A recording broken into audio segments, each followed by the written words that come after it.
at 6:33. First item on the agenda is Pledge of Allegiance. I pledge allegiance to the flag of the United States of America and to the republic for which it stands, one nation, under God, indivisible, with liberty and justice for all.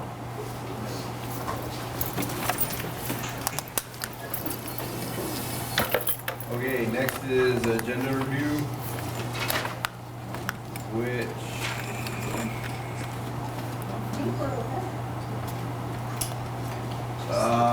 the only thing we didn't put back on here was the finance committee. I don't know if we want to touch on that because Megan had some issues of whether she could do finance committee, or we want to just table that for next week. Did you hear me, Megan? Probably not. You want to bring her closer to you if you're going to be doing some more speaking? She'd rather be on negotiations, she could have my seat. Sorry, you have to stay on negotiation. So Megan, I just brought up the point for agenda review, rediscussing finance committee. Yes, yeah, please. So you would like to have that on the agenda? Yes, please. Okay. So we'll put that under 11C after that, because we're talking about the times. So 11D. I was in my head. Okay, so after that, correspondence, visitor comments, and public comments. Public comments already? Oh, yeah. All right, Jim Daly, I'm a teacher at MVU, and I'm here to represent the MVSD union, teachers union, professional staff, and support staff. We just had a meeting in this room, an hour and a half ago, it's probably when it ended. But I think in these strange times that we live in, we want to share our concerns, and I will say most of all that we are very supportive of what's going on. We're in this together, we're in uncharted waters, and the views that I want to share are from the NEA Executive Council, but that represents all of the buildings. Everyone was in attendance today at the meeting. And first and foremost, we are here because we're concerned about the continuity of learning, and we want to support our kids, our students. And it starts with delivering food. And we were talking about how this was going to happen, how we can do this and that, and we got this email from our superintendent that really helped. So I want to commend Julie's leadership on this issue by defining our goals. And the volunteerism that is necessary to pull this off, we got it, okay? Because we're getting some good leadership now from the district on how it can happen. And I might still even be fuzzy on it, but I know there's a lot of teachers that want to support, whether it's show up 7 o'clock on Thursday and help by going out on bus runs and delivering food. That will be taken care of. And yes, we'll probably bungle it a little bit the first day, we'll be flexible. And we want to make sure that education is maintained. So educational maintenance of education is secondary to meeting the primary needs, which is safety, food, shelter, and so on. We would like some assurances. We definitely, I want to spare our concerns, that we're concerned about the protection of our income, as is a lot of people in our community, especially our hourly wage earners. And to my understanding, that if a certain worker that's an hourly wage earner works 32 hours a week, they'll be paid for 32 hours a week during this unusual hiatus in distance learning. I hope that's the case. For our salaried workers, which is all of our teachers, professional staff, just about, we're concerned about if we deplete our sick time, and we offer a solution if the board would be, this is an ask, if the board would be open to the idea of a temporary sick day. For example, I'm a veteran teacher, I've got a bazillion sick days, I wouldn't be happy to donate 50 of them for crying out loud. And some people are still, they're out and they they're in a compromised position in terms of what they can and can't do, and they don't want to lose their income and so on. So people are worried about their income. The union is worried about or is concerned about our work schedule, as are everything. And I know you may not have answers, but you're raising those difficult questions that need to be answered at some point. And we can kick the can down the road for only so long, and then we're going to need to have a stance and an answer, or things negative probably result. So the end of this school year, as soon as possible, could be come up with a few scenarios and play that out. I'm sure that some of the school boards are waiting for guidance from our governor's office and agency of ed. We're also concerned about our remote workday expectations. For now, I think we're okay until the 5th. That is the general attitude. We'll be flexible, we can roll with it. We'll be able to maintain education. We won't be able to do anything innovative, certainly, but just to maintain some semblance of a continuity of education. I think we can handle that as a union and as a district. It's after the 5th, I think we need a new plan, a different approach, more clear expectations. For example, this week, Thursday and Friday, people are hesitant. The abundance of caution, in some people's opinion, does not apply to the teacher because they're being asked to come into a building that has lots of people in it for Thursday and Friday because those are mandatory work days. I understand that there is a provision that if you do not feel comfortable, or if you have a situation where you have an elderly care person or elderly person to care for, that you can take that day off and it won't count as a sick day for Thursday and Friday. I think that's in place, but it's just not driven home enough. People are also concerned about, start over. We understand that while folks are concerned about the requirement to work in their buildings, as a faculty and staff, we still want assurances that we can stay home and not have a sick day, but not have the judgment passed upon us or a stigma, which some of us may be self-imposed. It just needs to be clarified that it's okay. We're concerned mostly about beyond April 5th closure. We just need to revisit everything for that medium or long-range plan in terms of, for example, professional development, the continuity of food service. I don't think you can depend on volunteers for after the 5th, for example. I don't think that's going to play out. Visiting buildings. Okay, people are concerned, am I going to have to go to that building, my workplace, and meet with students to help them out or something like that? There's a concern that we would be asked to do that, and we would be hesitant to say no because of that possibility of judgment passed upon us or stigma. So there's a lot of questions that need answers, and we have about 3 weeks to do it. So I'm just restating the obvious there, I think. And also, we would just ask, as a union, any decisions of importance right now or tomorrow, please clearly communicate that to staff as soon as possible. And that has gotten better. So I want to compliment Julie and her leadership. Sometimes the through the principal route we found can bring different messages. So if it came directly from Julie as our superintendent, that's different than it would be to go to, for example, Dina, and then to the staff, and then to Dan or to Jay, and then to the staff, and then Chris Palmer, and then to the staff, and so on. So, as a union of representatives from each building, we kind of had a lot of differences in what was going on, and that became apparent. But I think that can improve. So, just in conclusion,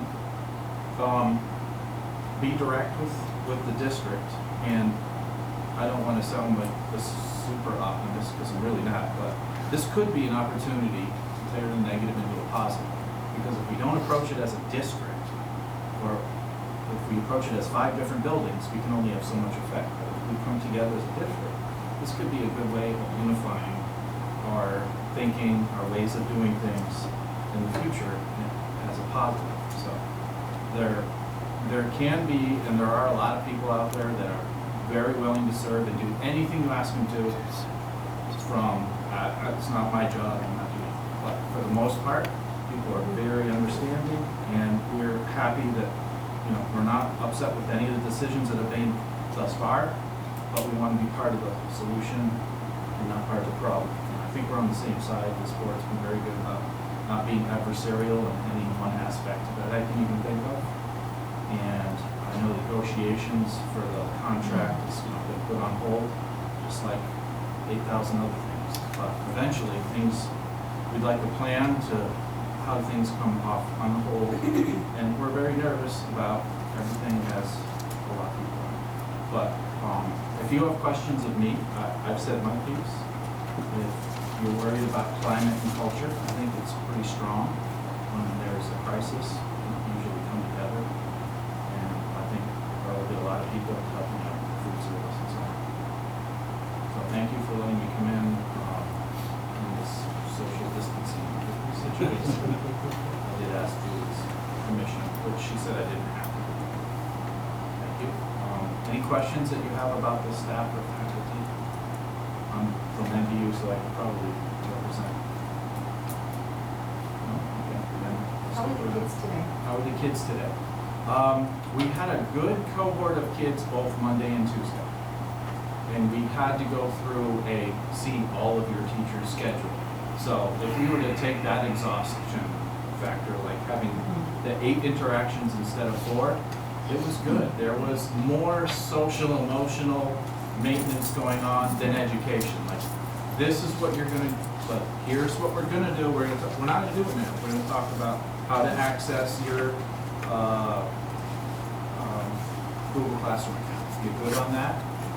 We found out there's 95% connectivity at home based on Robert Jarvis's survey. That's what I was told yesterday, and maybe that is refreshed, but that's pretty good. That's promising. So I think we can maintain contact through electronic means well. I know the younger the student, the harder that becomes. But speaking for the high school, I think we can get through, it comes down to about 5 or 6 lessons for the next 2.5 weeks of the remains. And then after that, it's going to need to come together and rethink. That was a great question, but the climate is overall pretty positive. I mean, kids that were there were excited. We were about 50% hovering on 50% attendance, and that's my estimation based on the cycles. My son said the same thing, about 50% he felt, and he felt it was even less today. But, so what about the students that didn't come? Are they going to be able to get the information that they need? There were lots of people making a bag of their Chromebook, which is their digital device for take home if they weren't there to pick it up, and the offline activities that were ready. We're going to make more the next Thursday and Friday to add to that. But there's little leadership pockets that are popping up, and there is a way for everyone to pick up their stuff. Certainly, we're a little concerned about how special education is going to be addressed with intensive needs, critical needs being the obvious ones, but just accommodations from a distance. That becomes I don't know how we can accommodate that. It's a difficult question. Yes, Don. This was something I was going to ask Julie tonight, but while you're here, I'm going to ask. We had a number of things, like weather, get in the way of our negotiations. Excuse me, we're canceling Thursday night. That was discussed. It's basically Chris, Jen, no, it's Jen, right? It's Joanne. Okay, where's Jen? Oh, Jen's not here, anyway, but, and usually Julie and Laura. But I was thinking if we had a small group and agreed to work on one thing, like we haven't really done much about salary. We've done a couple of exchanges. That if we could meet even for an hour and a room this size, 3 or 4 people from the association and the 3 of us. Usually, and this is why I'm raising it, the association, I think, usually brings in 10 plus members, which is fine. But if some way we can work so they have 3 or 4, and we have 3, maybe we could at least move the dial a little bit. Okay, I'm glad that you want to push through it and limit it to less than 10 is your goal. I'm sure that the association would be open to that idea. And I will share that with Karen, who is our president. I'm the vice president, and I live nearby, which is why I'm elected to do this. So if we could do one more exchange, at least Yeah. it gets us closer to wrapping up. And I think we've had really good luck with language items. I think we've moved a lot of items, so I'm technically okay. But in that one particular thing, I'm just throwing out a suggestion. Okay, I'll share that, and I bet you the answer is yes. I'm not on the negotiating team, but I'm sure they want me to do it. We do. I just asked because I'm not really available to give any time to preparing this week for negotiations at all. But next week likely can. The week after likely can. But just this week I'm not. I think this week is Laura and I are too not quick. available. I mean, there's too many other things that Yeah. probably are priority. So you're thinking next week I'm thinking next week, or here? however, I don't care where we It meet. doesn't matter. MVU maybe, library may be better. That's where we usually meet, it's bigger. Okay, so So we'll work through those. Yep, that's our intention. okay. Any other questions for the NEA that they can filter and answer? Thank you very much for coming.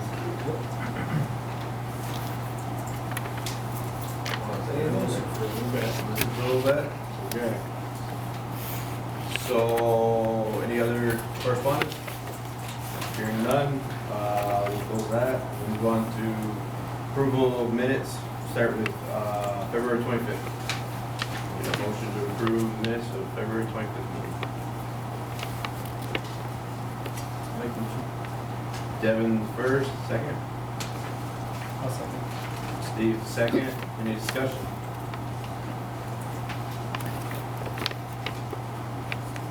Hearing none, all those in favor of adopting the February 25th meeting minutes, signify by saying aye. Aye.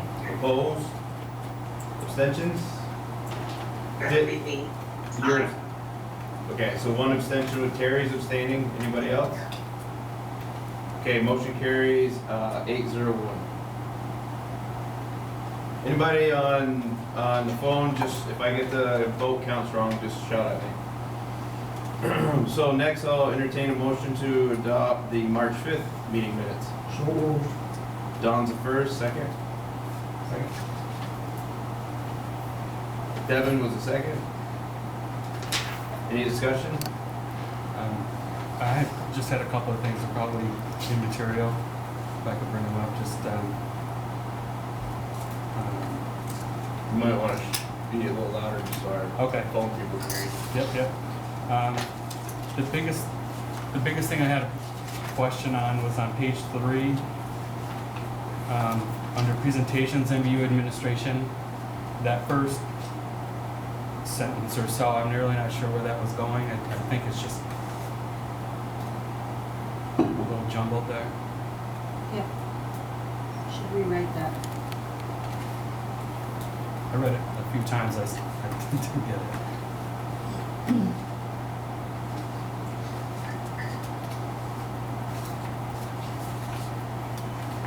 Beyond that, I have a note, but I think you guys have already discussed, we're gonna talk about that later on, so, in regards to, the finance committee, so, we'll talk about that one later, I guess. Yep. Okay. Are we ready to vote? I have one question. Sure. Because of connection issues, I know Terry and I were both, we weren't able to stay for the whole thing. Typically, if someone leaves, it's noted in the attendance. But I did notice that it was included, so I didn't know if it was something we wanted to add in. Yep, that's a good point. So, Megan and Terry called in the last meeting and we lost them almost immediately. Well, it's in the first part. Oh, you did note it? Yeah, it's in the first part under Alright, as soon as it is noted. present board members. All right, I'm oblivious, sorry. They were connected electronically to participate in the meeting, but unfortunately the connection failed within a few minutes. Yep, it's already noted. Okay, all those in favor of adopting March 5th meeting minutes as revised, signify by saying aye. Aye. Opposed, abstentions? I abstain. Okay, so motion carries 8-0-1. Okay, on the presentations, we have elementary administration updates submitted in writing. So everything was on our Google Drive. I believe that's all we're doing with it tonight. Absolutely. If Yep. there are any questions, you can reach out to principals. I would ask not to do it this week. Right. Okay, next one up is COVID-19 update. So, things have been changing pretty fast and furious around the closure of schools. I spent all day Friday with a group of superintendents, both in a phone conference with Champlain Valley superintendents, and then locally as a region. We then sent out some information, just that the governor would be making a press release. He made a press conference on Friday where he did not close school. Superintendents worked through the weekend to plan for what we assumed would be an eventual closure. And then, of course, the governor made his announcement Sunday afternoon at 3:20 that we would be closing schools after all. I know that teachers and many community members around the state are relieved and anxious about that decision, as we all are. This is, as Jim said, these are uncharted times. Since that time, I've been working with administrators in all our buildings and in central office to prioritize what our next steps are. We had folks, every school had meetings with their faculty and staff yesterday to talk about and answer questions, many of which we didn't have answers to. At this time, we have many more answers than we did before. To sort of go through the governor's executive order, he's stating that all public schools and independent schools shall be dismissed and all school-related activities shall be canceled no later than tomorrow, Wednesday, 18th. No student shall be required to be in school Monday and Tuesday. Jim stated about 50% of kids were at the middle and high school, less than that today. When I asked elementary principals yesterday, their feeling was it was about a third. So we really had a lot of families choosing to keep their children home. And again, as the governor stated, nobody is going to be penalizing anybody for keeping their students home during that time. I'm going to continue through my list here. In order to meet the needs of students and prepare for the potential of an extended dismissal, each school district in independent school must develop a continuity of education plan that includes, at a minimum, meal services for those students who need it, continued services for children with disabilities and special needs, district-based options developed in collaboration with the state that meet the childcare needs of healthcare workers and other Vermonters essential to the response. And then there's a list. Systems for ensuring maintenance of education for students such as educational materials and assignments when schools are dismissed, and developing a remote learning plan that ensures continuity of education if schools are dismissed for an extended period of time. He further says, all schools shall remain operational for administrators, teachers, and staff to sustain essential services and plan and implement continuity of education through remote learning. All school administrators, teachers, and staff shall follow guidance issued by the Department of Health. Those are really the big ones. So given that, those are a lot of asks.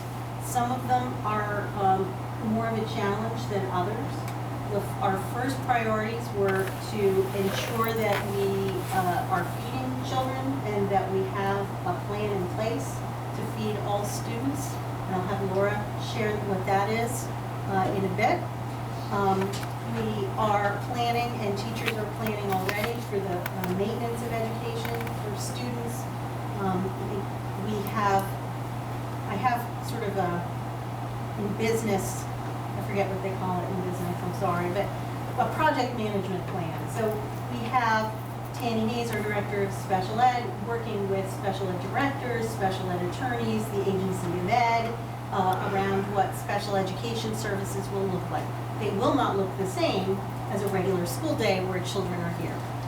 That is not the case. So, but things will happen for students, and we're getting guidance. We got guidance today from the Agency of Education. We have Robert Jarvis and Kosha Patel working on remote learning platforms, opportunities for learning that families can access. We did the survey Monday night to see if, Sunday night I think it was, to see what the connectivity needs are. MVU had a survey that went out about, what is your need for a device in your home. We know that some families will have internet but not devices. Some families won't have as much opportunity in their day, in their home, with their work life, to help students, depending on the age and the needs of the students. So there are so many variables that disappear when kids are being educated at home. So teachers are working really hard to communicate with families and put together plans that will meet the needs of all students as best that they're able to. The child care request is being worked on right now at the state level. We contacted the Child Development Division that licenses and is in charge of all child care in the state of Vermont. They told us yesterday that they are not looking to have schools be child care centers now. They are starting with the child care centers that exist and are licensed in the state, and they're working with the Department of Health to streamline those who need care and to match people up. And I was told that if people need child care and they are a healthcare worker, they should contact the Child Development Division, and I can put that number on our website. Now, in the future, could that change? Absolutely, because we have an executive order here, and we would get guidance from the Child Development Division and the state of Vermont on how to do those things. In terms of our next biggest concern is ensuring that we're paying our employees. So Governor Scott made it clear that we are paying all of our employees, both our salaried and our contracted hourly employees. So people that have a regular schedule in here, I don't mean a daily substitute, but people who are here will be paid their contracted hours. We will then be working on what those duties look like. Those duties may be different. It will include helping to deliver and move food into the community. So we will have a combination of drop-off sites at schools, and we've been working with our bus company about delivering food, and Laura will go more in detail there, but that's an example of something that's not a usual duty for a paraeducator or someone, but we are going to be paying people. We will be looking at the schedule for teachers. I do know that one of the biggest concerns is around groups of teachers. I mean, while we were congregating yesterday, we were told a large gathering is 100 people, and then we were told it was 50 by the time we were meeting, and by the time we left the meeting, it was 10. So, these things are evolving constantly. We're meeting as an admin team tomorrow morning. We're going to discuss some of the logistics of Thursday and Friday for teachers. My expectation is that anyone who has a health condition, a health worry, a high-risk person in their family, they will be able to work remotely on Thursday and Friday. It would be great if teachers are working in small groups. They're not all together in the commons at MVU. They're not all here in the library here in Swanton. They're in classrooms with 3 or 4 teachers, and they maybe have 2 teachers calling in on a cell phone or using Google Hangouts so that they can plan together. Because in this initial phase, we have to get some folks on the same page. You know, you're going to have some teachers who were probably working over the weekend before we were even closing schools, who already had plans in mind, and other teachers who aren't really sure how to go about it. So we need our teachers to work together and learn how to do those pieces. Yesterday we had a long admin meeting, very productive. Then everybody broke up and went to their buildings. COSHA worked with the coaches, and so the coaches are now helping to lead in their schools with principals and teams of teachers on what maintenance of learning is. And let's be clear, across the state, maintenance of learning in Ludlow, Vermont, and South Burlington, Vermont, and Edithsburg, and St. Albans, and Swanton, all look a little bit different. People have different levels of access, materials, what a 5-year-old needs, and what a 6th grader can do, and what a high school student can do are all very different in terms of independence. And we know there will be families that really aren't able to do it. But we're going to give them the information, the materials, and nobody's going to be penalized. And we want kids to maintain their learning. But I want to make sure that that's the message there. So I did put on the agenda for a motion to approve paying hourly employees. That's not required now because the governor made it very clear that that was part of his executive order, part of that remaining operational part. And we do expect that teachers will be working remotely. We do expect paraeducators may be coming in to do food service. Some people on some kind of rotation and schedule, teachers as well. Not all teachers have the same number of students that they're working on, but it's our expectation that people will be working remotely, and we're making sure people are paid whatever the level of responsibility they're given during this hiatus, because we also are ensuring that our folks are able to take care of themselves and their families during this emergency, and that is another important part that came down from the state of Vermont. I know I said a lot of things. I'm sure I have much more I can say if people ask questions, which they will. I have some questions, but go ahead, Peter.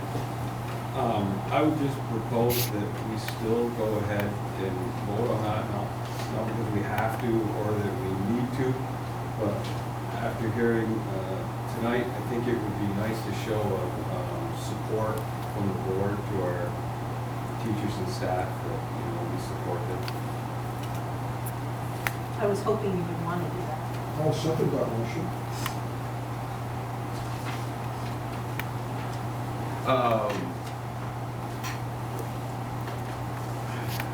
Since we're gonna probably, I agree with that also, so since we'll be having a motion on the paying staff part, does anybody have any questions on what Julie presented other than paying staff? I think it's as good as it can get right now. It may change tomorrow, but for right now, I think I would add that to Peter's motion. I think we need 2 separate motions.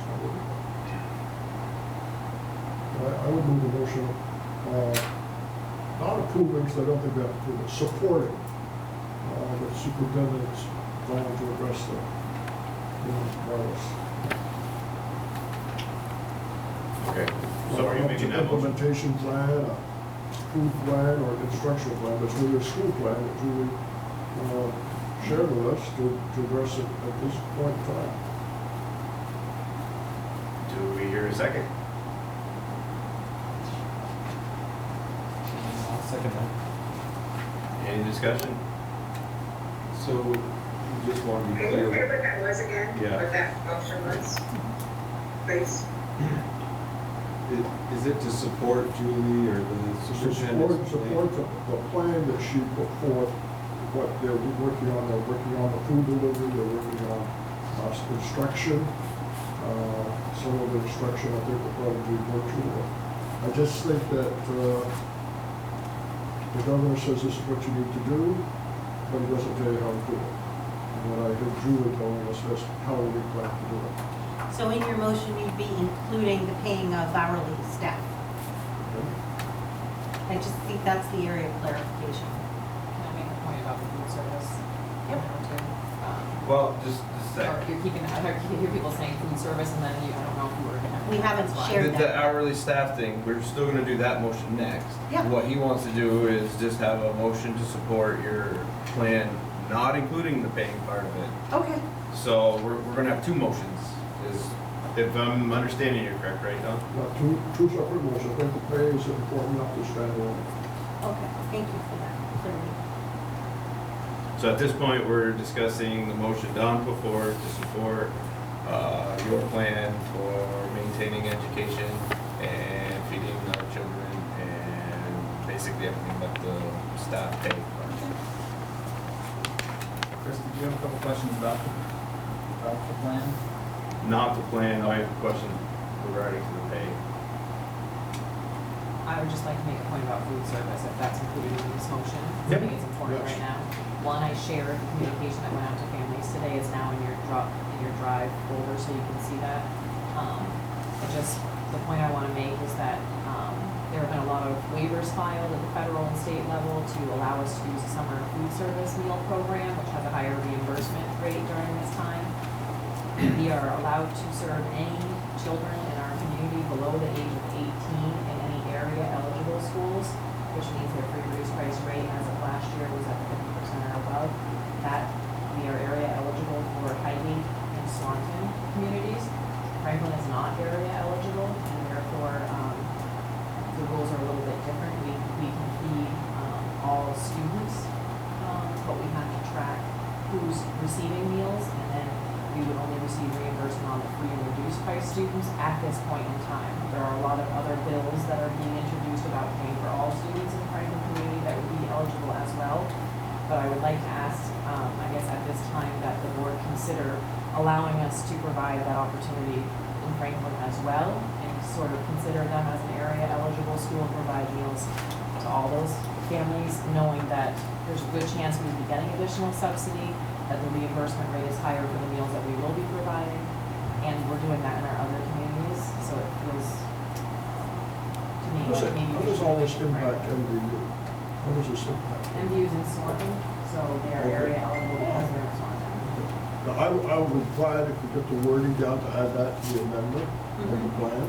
So at some time, I may be asking you, I would need, at some point, if there was funding needed to subsidize the Franklin additional meals, we might have to consider that, but I'm hoping that won't ever be the case, but. If we do, we do. I guess I just think the motion should, action should occur, so it's in the minutes, so if any member of the public comes up and says, you know, what are you doing? Or somebody says, we aren't doing anything, it's there, it's discussed and it's action. So that's the purpose of the motion. Or inaction, people vote it down, I guess. So how, just want to get to understand, how big is this? Are we feeding every student? We can feed every child under the age of 18 in our communities. And they can take multiple meals. So in an area eligible kind of scenario, which is what Highgate and Franklin are, we can basically, and we're going to be using our bus routes to provide meals, and we're also going to have pickup locations at the schools, and that's all in that memo as far as how that's going to work, and that's been pretty well distributed now.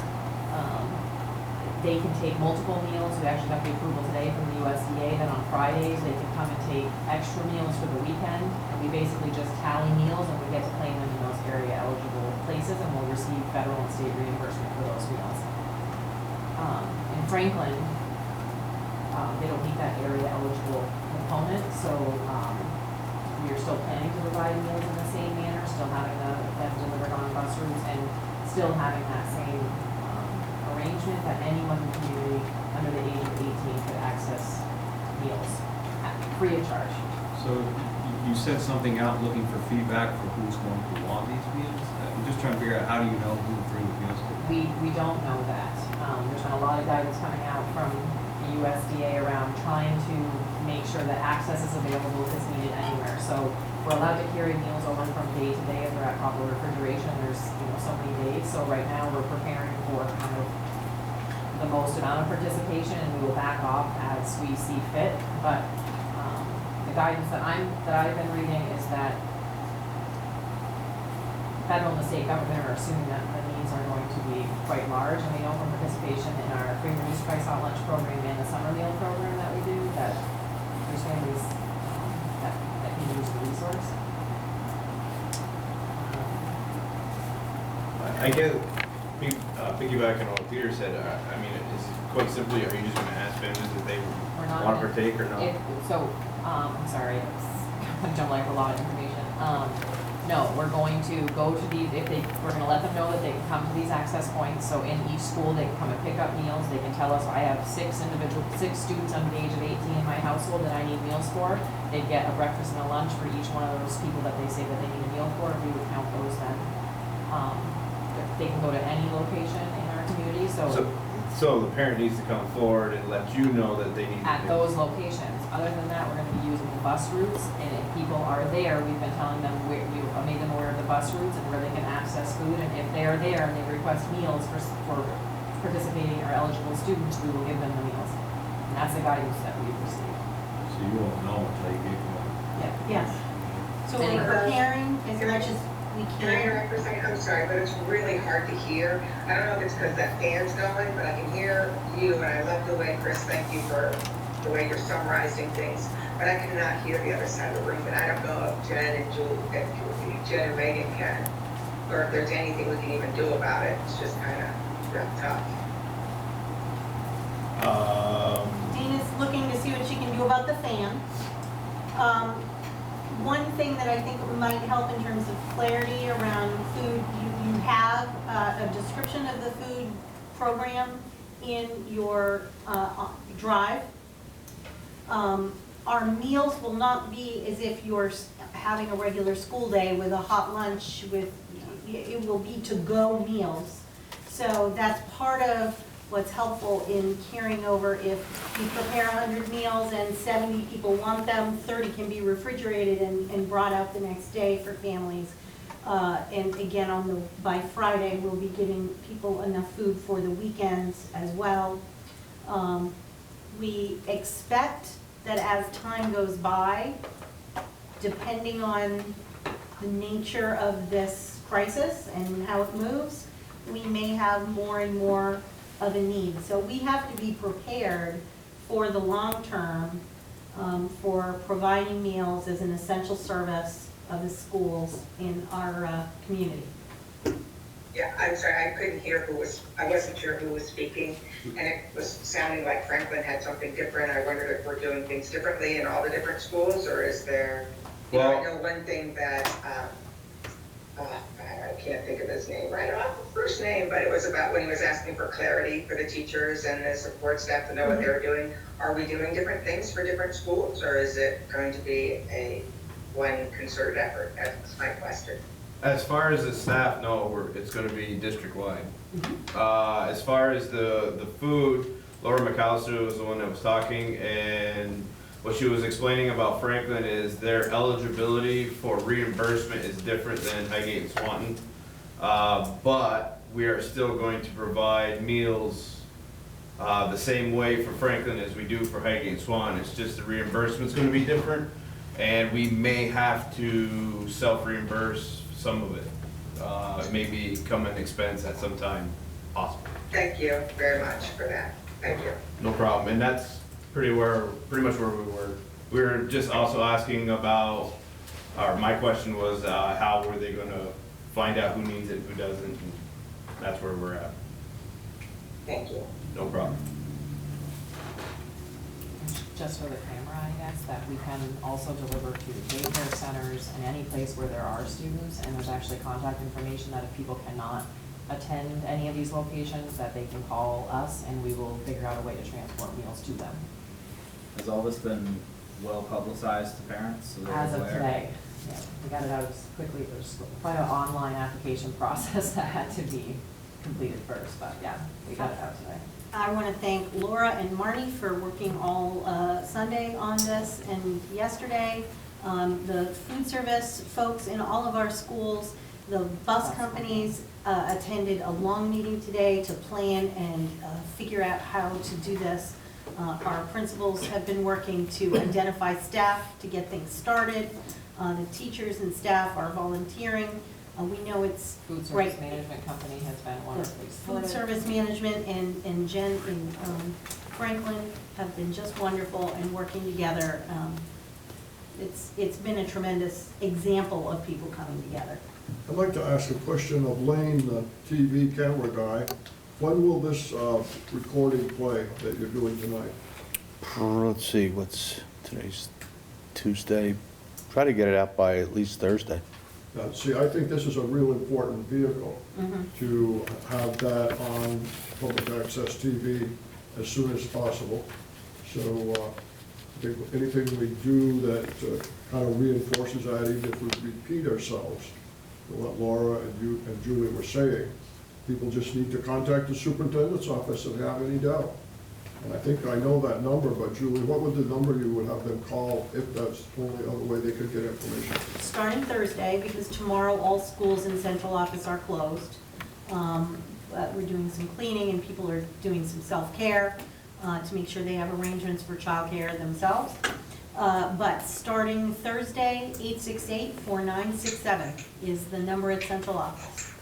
And the memo was put on our MVSD Facebook page. I think it's also, we now have a COVID-19 link, resource link on our MVSD website where all this information would be. There'll be sample menus and bus routes are there as well. And the messenger And the messenger. said that they will be running it as well for us. She confirmed receipt of our memo, so. Sounds like we have a good media blitz going. It's good. Well, it's one of our most important things. If students aren't in school, we know many kids are not eating, so we want to make sure that students and families have that off their plate as a word. Okay, so are we ready to vote? Chris, can I Well, say something? I need clarification. I feel like there was one motion, a second motion, and then, are we adding what Laura just said? Or do Yes. we want to do 3 different motions, or, to me, it just, I feel like, Don amended his first motion. right. Peter's motion, or the motion Peter had, was about salary. That's over and done with. No, we haven't We haven't voted on anything, We that's haven't why I voted, feel we haven't like got the we're. salary yet. We're gonna do that after we got done with yours. Yeah. That was a separate motion though. And then there was a motion and we added the meal information that Laura showed. So we have 2 motions. Well, we haven't finished the first, so we'll go back and finish the first then. First motion that we're still in the discussion phase was Don's motion to support Julie's plan for maintaining, student education. I guess that's it now, because we've separated food out, so, We haven't, okay. right? Am I, No, you're not, but that's okay, go ahead. well, clarify, please. No, I thought we were gonna roll the food right into what Julie's plan with what the food was. I thought that's what the plan was too. Sorry if I spoke out of turn. No, I thought we had one motion that included what Julie had talked about Yeah, her plan educationally, and for- Laura talked about food. I mean, if you want 2, that's fine, but, Well, I'm fine with doing it one, but you just said we needed 2 motions, so I was well, trying yeah, to. we need the one on the salary. 2 motions for staff, okay. So, the motion on the floor is to support maintenance of education and feeding our students. Any more further discussion? Can I say something on that? Yes. So, an article came out today that the governor is gonna be putting out childcare facilities that do not serve essential personnel will be closed. Essential personnel being first responders, healthcare workers. So our staff does not fall under that, as far as I can tell.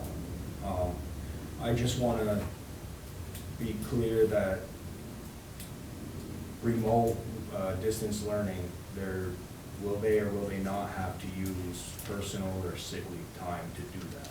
So they will be paid, they'll be working. Okay. Their site of work will be different. Okay. That's And I apologize, but the Department of Ed just sent out a new memo, so I'll need to, literally right now, saying that they misinterpreted the USDA guidance for food service. Okay. Who are we going for? Can I ask something? Can I ask something? Yes. And then it's, we're not gonna have to make up, or the students aren't gonna have to make up this time because they're gonna be learning online, right? So it's really not gonna cost anything more than what we have in the budget at the current time. So that's my question for when we get to the pay. That would be the next motion, we can talk through that. Right. Yeah. Oh, sorry, okay, I'm getting ahead of myself. No, no worries. Nope. So your latest, so does this change our motion at this point? I don't know if it changes, I'm sorry, I'm showing frustration. Apparently we now have to receive, the AOE misinterpreted the USDA's guidance, and so we now have to receive prior written approval from families to deliver food home. So we will need to revisit our entire plan. That's already been published. I feel we can move forward with our motion because we're supporting you guys and doing what you're doing. So Okay. if you guys obviously have to make decisions on the fly as you have for the last 5 or 6 days, we still support your decision. So, This is a live example of what This is things gonna have change been by like. noon tomorrow, but I think, you said it, Mr. Chairman, we're supporting our plan that these people put forward. right. So, with that being said, are we ready to vote? Okay, all those in favor of showing support for our administration with maintaining education with our students and feeding our students, signify by saying aye. Aye. Opposed? Abstentions? I'm upsetting because I can't sign in with the clerk yet, the town clerk yet, Right. sorry. Yep, no, that's fine. So motion carries 8-0-1 with Terry abstaining. Okay, next, I'll entertain a motion for paying our staff during the school closure, which is a motion of support. Peter? Second? I think I seconded it the first time, so I'll second it the second time. Seconds. All right, discussion.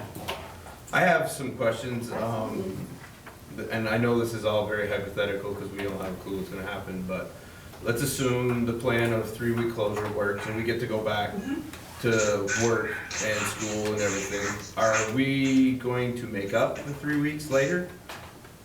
That's the question that superintendents wanted the most direction around this week. So that, because there's a level of urgency to notifying our staff who are wondering whether they're gonna be able to buy groceries and keep the lights on in their homes and pay for childcare should any be open. The preliminary information is that the interpretation of the Agency of Ed right now is if we are providing education remotely, that we're providing education.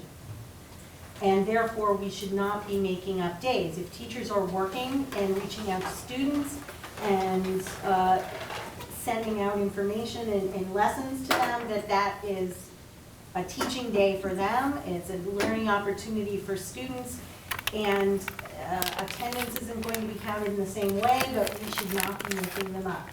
If the state board has the right to give English, French, or Secretary of Education authority to grant waivers. So the message we get today is that there would either be a waiver or we would be counting them as school days. I expect that that's the case. We're not talking about 3 to 4 days. We feel very confident that the state is counting these days of remote education as school days, or that there would be a waiver. I'm saying a lot, because this is uncharted, as we've been saying over and over again. Should we go, longer, then it's 100% that we would not be making them up. Our level of exposure, I think, is very minimal, and the governor directed us to pay people. So that takes some of that questioning out of it, because if the governor is directing us to pay people, that gives you an idea of where his thinking is and where the agency and the state's thinking is around the providing of education for students. Okay, We'd be spending the money that's already budgeted. right, Yeah. I don't have a problem with paying the staff, I completely agree with Yeah. that. What I'm worried about or concerned about, and this may be more as a parent than as a school board member, but, no, I think still as a school board member. What I'm worried about is if the 3 weeks works and we go back to school, I don't think that's a huge loss of time, I think we can make it up. What I'm more worried about is if it gets extended to 6 weeks or 12 weeks, then we go back. That's a big chunk of first instruction time that we lose across the board, across the all, country. across the country. How do we make that up? I don't think you can, so what is this, just a blip in our history? I mean, Likely so, and I want to be careful because of special education and other laws around what constitutes making up. But our expectation is that there would be modifications of expectations for learning and what the product of education is. That's why the governor has asked us, and why the association is asking, you know, the difference between maintenance for a few weeks, and then we need to be planning for continuing education, okay.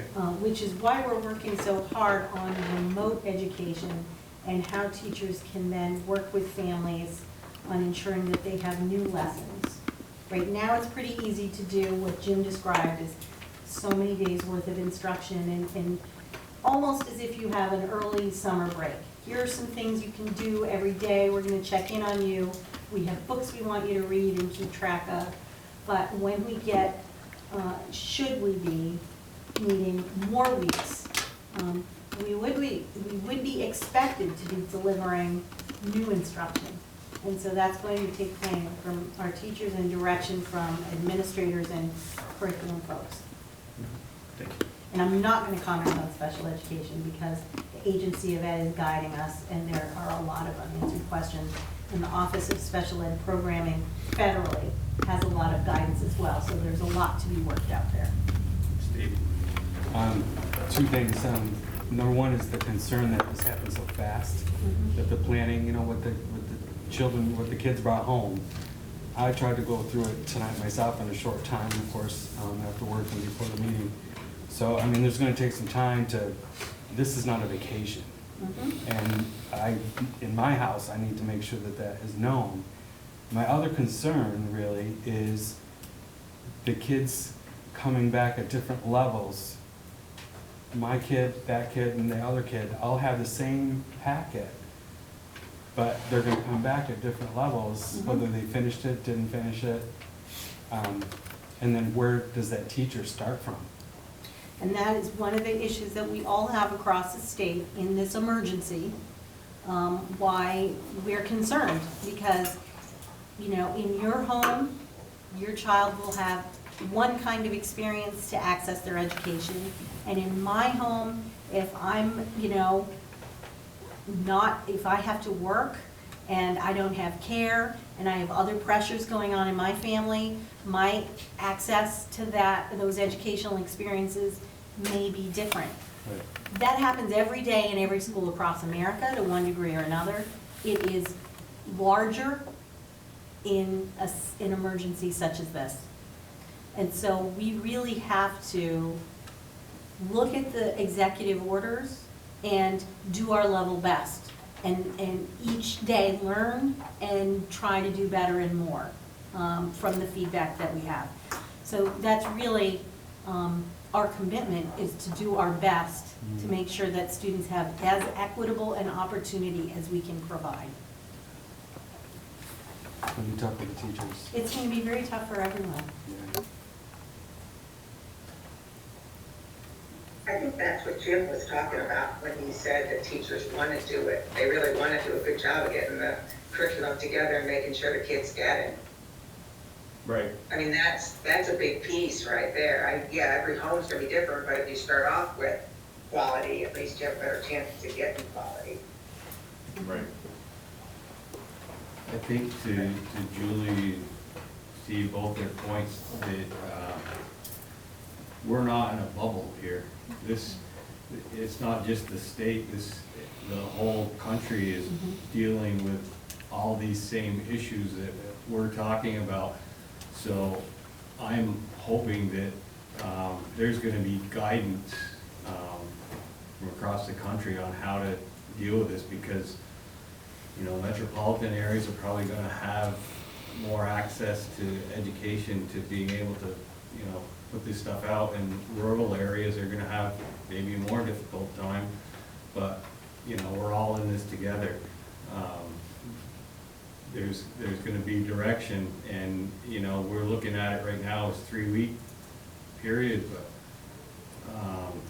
and I understand we have to plan for that, but realistically, it's gonna be a lot worse in 3 weeks than it is right now, because we're not seeing anything in Franklin County right now. It's probably going to be, in 3 weeks, will probably be a different story. Are we gonna wanna open the schools up in that? Exactly. Probably not, so we don't know how long this is gonna last, and, we're in uncharted territory, and we're just gonna have to do our best to work through it. I don't think we have the answers right now. What I have to say is that we have incredible commitment from our teachers and staff. Our administrators are working round the clock. We are positioned to do as best as anyone for our kids and families because of the quality of people that are working here. I have to say that. Julie, can I add just one thing to that? Is that okay? I know. Yeah, Okay. go ahead. I was just, sorry, Chris. The other thing I think to keep in mind too is principals, staff. We are really trying to take into consideration families right now, and Julie just painted a really clear picture. This is huge, and the expectation that these families are going to be homeschooling is not where we're going at it at all. There are teachers who are working full-time, teachers, families, parents, and then to come home at the end of the day and feel the demand, perhaps, not that it's a demanding thing, but to feel the obligation to have to carry out these lessons. We're really trying to take families into consideration as well, and it's really a team effort, but it's a hardship on our families, of course, so it's trying to do that balance, and I just think that that's something really important to share with the board as well, that while our first thing is continuing ed education for those kids, we can't do it alone, but we also have to respect the families and their needs as well too, so we're working really, really hard on that balance. Thanks. Thank you. So, and maybe I'll speak maybe as a parent of a senior that I know, if kids need the assistance and there's the email and they do have the ability to do the emails, is there a way that we could, as a school, a community, reach out to, the older kids, students, and be like, hey, would you be willing to put out your email to a second grader that might be having trouble with, a math problem? And maybe they would think that would be kind of cool to, hey, I'm gonna, email a senior and see if they can help me through my math problem. I'm just using that as age examples, but like, let's use our older students. I mean, it's not vacation.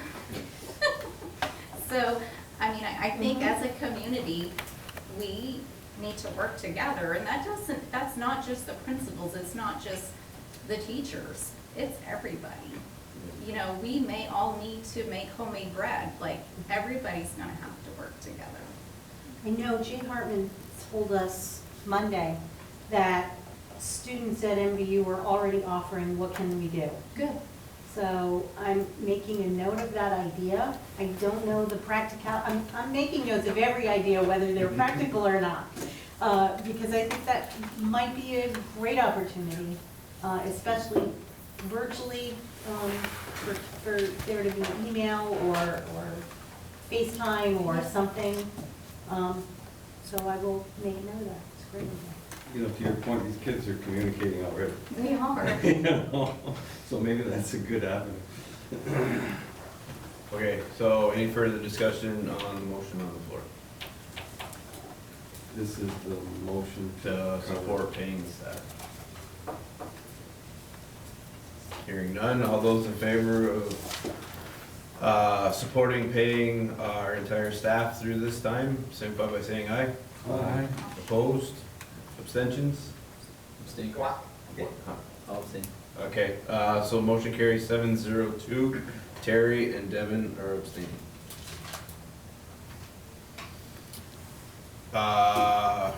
Any other comments about COVID-19?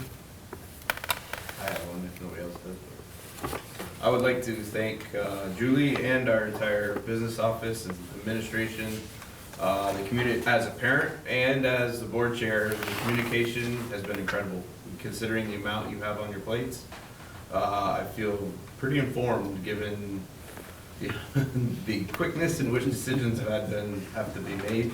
Considering last Tuesday we had a nice agenda all planned out, and by Friday we threw that out and completely made a new agenda. So kudos to you guys. I'm very impressed, and thank you so much for your dedication, working incredibly long hours through the weekend, and you know, even your long hours during the week. But thank you. Chris, I have a question. Sure. And I agree with you 100%. Have we used the robocall to let people know Yes. someone call? Yes, what I've done is I didn't have anything on my. done a voice message and an email. Sometimes the voice, and this last time, my husband called me immediately and said, your voice sounded tinny, I couldn't hear half of what you said. And some of it has to do with the connection and of the cell phones, the room you're in and so forth. So my apologies to the quality of the voice. But we also sent an email with the same text of the message. So I think it's important, and for folks, if I have a long message moving forward, I will make a short voice message and then make sure people are directed to their email or our websites for the longer text, because sometimes like food service information, it's 3 pages long. You wouldn't want to read that into somebody's voicemail. But yes, we have been using that. We are trying really hard not to inundate families with the robocalls because it becomes white noise and families don't know what to pay attention to. So we sending out the food service information, which is key. How to get your child's educational materials is key, and updates such as any changes to food service distribution or anything like that will have to come. But we just don't want there to be 3, 4 of these messages a day, and then families don't know which end is up. Why I asked is, I've got a number of messages of school delay, after school stuff, but I didn't hear anything on this. There were no messages. I've been gone for 3 days, so. Well, I'll check to see I'm what. not asking for it, but I just wonder if it was a different group of people. that- All the board should be on it. Okay. Yep. I don't think I mentioned it, but I also include teachers and our entire staff. I mean, everyone has worked very hard through this.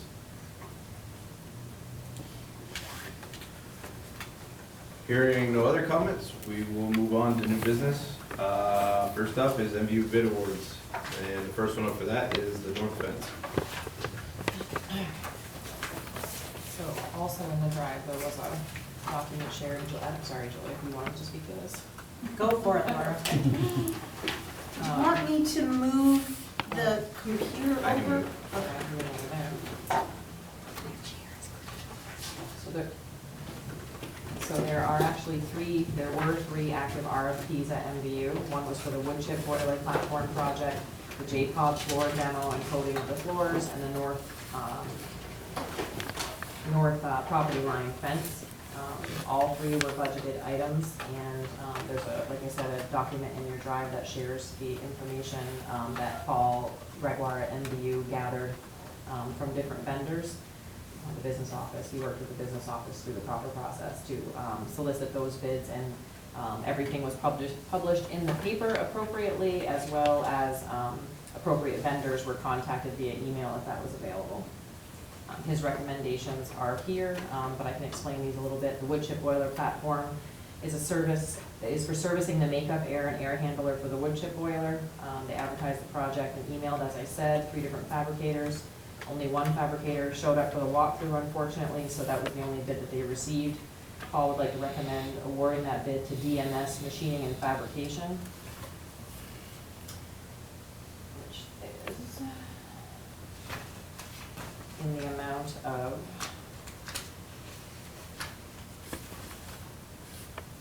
$21,943, which is under what we budgeted by only like $57.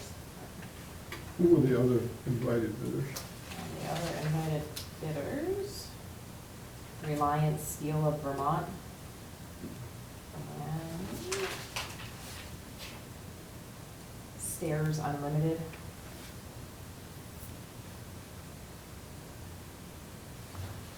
Can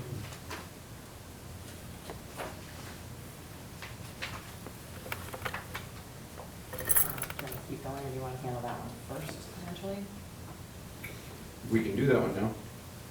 So I'd entertain a motion to accept Paul's recommendation for awarding the contract to DMS Manufacturing, Machining and Fabrication.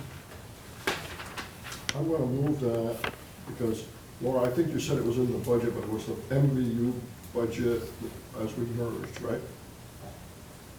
And I do remember as a MVU board member discussion about that back in November of 2018, I think, probably. So I'm gonna move that. That was something that we really needed. Second. I'll second. Don't jump all at once. Discussion? So I apologize, what exactly is this for again?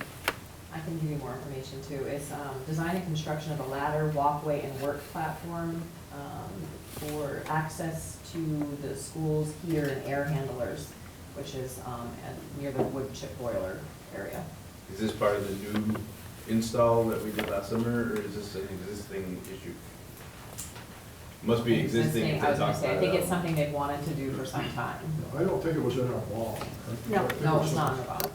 If you've been on the MVU board, the wood chip boiler, whether it's wise to use it or how much it's used has come up every year. And what happened is because natural gas prices have been so reasonable, they don't use it a lot, but they start it up, I guess, a couple times a year to make sure it's functioning. And so as they talked about that, what do we do with it?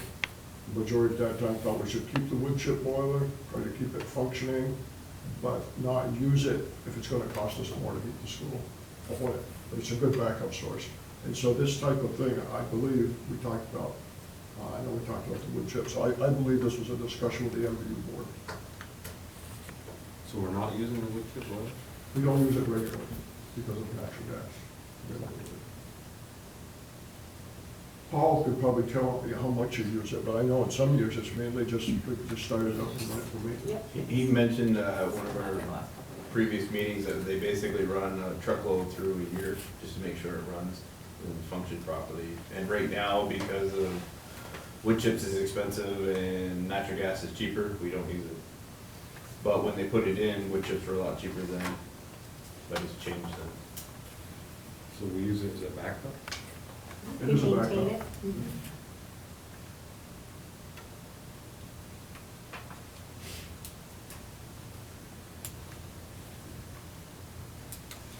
Any further discussion? Okay, ready to vote. All those in favor of awarding the contract to DMS, signify by saying aye. Aye. Opposed? Abstentions? Abstain. Motion carries 801. Thank you for doing all that, Laura. Sure. The next one is the J-Pod floor demolition, basically redoing the J-Pod floors. Just find demolition and removal of existing VTC floor tiles and adhesive and recoating floors with epoxy colored coating or Durachip epoxy broadcast with polyurethane or an equivalent coating. That area has been tested and there is no asbestos present, but we do have to do asbestos testing there, as we're always required to. He advertised in the paper for this project, and he also emailed 2 vendors. They only received 2 bids. Garage Outfitters for $117,150, and Vermont Protective Coating for $110,267. He wants to recommend awarding the bid to Vermont Protective Coating, and that material would be the removal of the VCT tile and vinyl cove base and application of a 4-inch epoxy cove base and chip broadcast floor, which is similar to the recent flooring they've installed at MVU. There is a cost savings there, ongoing cost savings, because those floors do not have to be waxed. So when we did the bond, we did part of the floors, and these are floors in that same area beyond the new connector In J-Pod. in J-Pod. Will that complete all of the rooms in that, In J-Pod. in J-Pod? We'll have that new floor. Yes, okay. So at this time, I'd entertain a motion to, I didn't hear the company that you recommended. Vermont Protective Coating. Yes. Award the contract to Vermont Protective Coatings. I'll make that motion. Peter was the first, second. Second? Devin was the second. Discussion. What was the budgeted amount for this project? Oh, I'm sorry, I didn't share that, I apologize. $140,000. And the bid would be awarded, if it was awarded to Vermont Protective Coatings, for $110,267. That would be done this summer? Yes, but we have a start date, June 22nd, to be completed by July 22nd. And I support that, but one thing, if Paul was here, I would ask him, because I thought when we did the bond, we talked about not only doing the new area, but doing that area. So either he didn't have enough money in the bond to do it, or he budgeted it separately, because you said that was a budgeted item. This was a budgeted item in his general budget, yes, I have a copy of it. So it must be when we got with the bond, they didn't have enough money. Probably got eliminated off that list. Okay. You know, I have a suggestion, if that's okay. I'm just wondering, given that there's so much construction needs and work going on, should we have a board subcommittee or something, or do we already have one instead of, it seems like it's a lot of detail, and of course we have that kind of detail because it's a lot of money that we're talking about, so it's above the threshold, I'm sure, of what you have to bring to the board or not. But doesn't it seem like maybe some of this stuff should be in a committee or not? Turn her. What's the I'll rest turn you of? around. Thank you. I know we have different committees, and I'm just wondering, there's so much, and Don, it has a lot of questions and everything, so perhaps a committee of people who get this stuff and then come back with recommendations might be a way to go, since there's only gonna be more, it sounds like, in terms of construction. See, You have a finance committee, buildings committee or something. Normally they have a buildings committee, didn't we? Don't we? We did, the individual boards, I don't know about all of them, but I know some of them had, building and grounds committees. We've had some discussion around whether we do it at this level. One difference at this level is we now have all of our directors meeting, they meet almost once a month. They're not quite there yet, but they're getting to the point they'll meet once a month. Building administrators, No, building directors. Facility directors meet with Laura and with me pretty much every month. Yeah, it's obviously a lot of money, and it just seems like, I don't know, seems like we get into a lot of detail at board meetings, and I just wonder if that's something that makes the most sense at the board meeting, or if it should be a group that does it offsite and brings their recommendations. I know you're meeting, but maybe Don could join that or something, or. Well, I don't meet with them, but it's kind of funny because on our agenda for tonight, one of the things we're going to bring up is we need to meet as a board, do like a board retreat to start discussing things like this. whether we need Okay. subcommittees for, but, COVID kind of wiped out our agenda, so it got put on, I don't wanna say the back burner, but it got pushed back probably to at least next meeting. So it is something that's being discussed, and it is something that needs to be discussed further. That would be great. Yep, Okay. See, okay. MVU at one time had a facilities and finance committee, and we'd meet like a half hour early, and Yeah. we would address that. I'm not advocating for that, but I do think, Chris, you're right on, it should be on the agenda. For the board to have a discussion at some point in time, how they wanna handle it. I think there's a lot of things, there's some growing pains as we move forward. I know there's been some things that I personally handled not to everybody's liking, and I would like some direction as the chair. I think there's just some discussions as a board we need to go over, obviously not tonight, but it is something that we'll have to discuss in the future, how we want to handle certain aspects like buildings. So anyway, back to the motion on the floor of Vermont Protective Coating, getting the contract for doing the floors in J-Pods. Is there any further discussion pertaining to that? Hearing none, all those ready to vote, all those in favor of awarding the contract to Vermont Protective Coating, signify by saying aye. Aye. Opposed? Abstentions? I'm abstaining just because, but Yep. So motion I carries. support it. Right. Motion carries 8-0-1. North fence. And the last one is the north property line fence. Sorry, I just want to use his language. Approximately 1,215 feet of 4-foot high, 9-gauge chain link fence, 3 double gates, basically to aid in keeping recreational vehicles and such off of that piece of property. He advertised the project in the paper, and he also emailed 2 vendors. He received 2 bids and 1 inquiry about the project. The bids were from Middlebury Fencing Company at $24,997 and Arnie Hill Fencing at $21,252. He'd recommend awarding to Arnie Hill Fencing.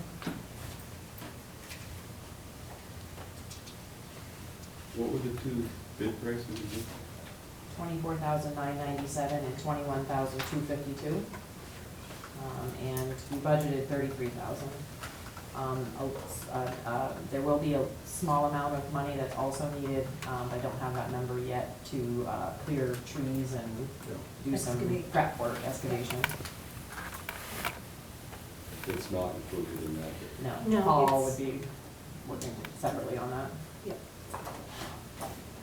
So Laura knows and Julie knows, that's when it got my attention, that it popped up about a week before town meeting. Somebody brought it to my attention in the community. I just happened to be out of town and said that had been asking about it. I had to look at my messenger, it was in the messenger. We talked a lot about that for about 2 or 3 years at MVU when Lincoln was here, because people driving their alternate vehicles. There are a number of options that people explored. I was, actually, to be honest with you, I don't think I missed many meetings, but I must have missed that one, because I never remember the MVU board giving a green light to put that in the budget. We did at particularly as we were discussing fencing so that people would not be using ATVs on the newly surfaced track, because that became a big issue. So the MVU board talked about wanting to go ahead and do the fencing. I must have missed that meeting, but anyway. We're not fencing around the track, but No, I- we're just, yeah, but- it's a barrier. But anyway, I think that what Chris has said, we definitely need to have a meeting to be clear what we need to know about. From my point of view, if it made it in the budget, that's fine. I know I talked to some board members who said they didn't remember it, but that's all right, our memories fade. But more importantly, it would have been nice if Paul or somebody had, just at a prior board meeting, had said, that you're gonna see bids for this. And I'm not criticizing you, I know that you're working hard to corral Yeah. this process. I mean, tonight was supposed to be the sharing of that facility plan, and so you would see all these kind of items, so it would be really transparent, but we'll get there, yeah. Yeah, because this whole meeting was supposed to be pretty much facilities. Any other discussion? Hearing none, all those in favor of awarding the contract to Arnie Hill Fencing Company? Yeah. Arnie Hill Fencing Company, signify by saying aye. Aye. Opposed? I'm just gonna Did we get a abstain, I'm gonna motion? abstain. We didn't get a motion, a first or a second. I'm sorry, I didn't. First, I need a motion. I'll make a motion. Devin was the first, second. I'll second. Discussion? No?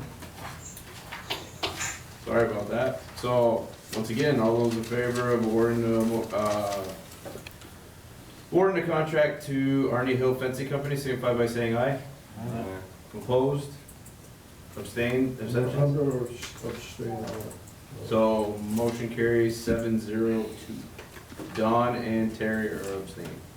I would like, well, before we leave that item, I would like to make a remark, and I don't know, you may not want a motion, but I think it's very important, and for the work that Laura and Julie are trying to do with the maintenance. There was a budgeted amount, and then there was an amount that the bids came in. And I think that probably, well, the landscape is gonna cost something. The others should be pretty accurate. But, you know, I've done enough construction to know that 10% overrun can happen fairly easily. But my point is, when you get done there, there's probably $15,000, $20,000 that's not needed from the bids. Between the budgeted amount and the bid amount. I think we need to be clear that that's not the maintenance people's money. We had this discussion a few years ago. Laura wasn't the business manager then, Julie wasn't here. But, you know, if you're head of maintenance and you need more paper towels, then you find out where to get it. If your gas bill goes over, you find where to get it. You might have to work with a principal to go to another fund. But there were times when we had bids, and then the bids came in less, and when we got to the end of the year or point, and say, well, we have this for carryover or something else. Oh, no, that was my money, our money. You're smiling, because you've heard that too. And you don't have to, but anyway, I don't want Laura to be seen as the person that's driving this train, okay? And if the board members don't agree with me, that's fine. But I think the maintenance people need to know, and my experience actually was pretty much at MVU. I did have 9 years at the farm school. But I'm just saying, I think that they spend the money to get the job done right, but if that's the bid, then it shouldn't be too far off, and there should be a sum of money, which is into the budget, and for some purpose it might come up, like what we're dealing with right now. Yeah. Right. And it's not, well, I've always wanted to do this, it's only $15,000, I just saved 30, so it's my money. It's gotta go on the list Huh? it has to go on the list of priorities that we have in all of our buildings. And we have to look at the money we have to spend and the level of need of all the projects and make decisions. Good. And it's not my money if I save $10,000, it's Right. our money. And you know, I would expect as a board member, that if there's 30,000 and all of a sudden the science labs need something, that the business manager and superintendent would come and say that money, and it would be a discussion with your recommendations, we'd probably do it. But it's not the maintenance guy saying, I'm gonna spend it here. That's exactly in line with the conversations we've been having. I just wanted at the board level, so all board members know about it. I should have given this to you before. It's just a few things that I put in the drive late. And you know what, Purette? I'm gonna ask for the one I gave you back so I can give it to Steve.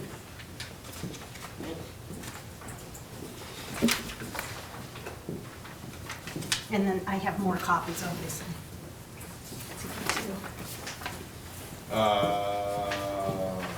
Okay.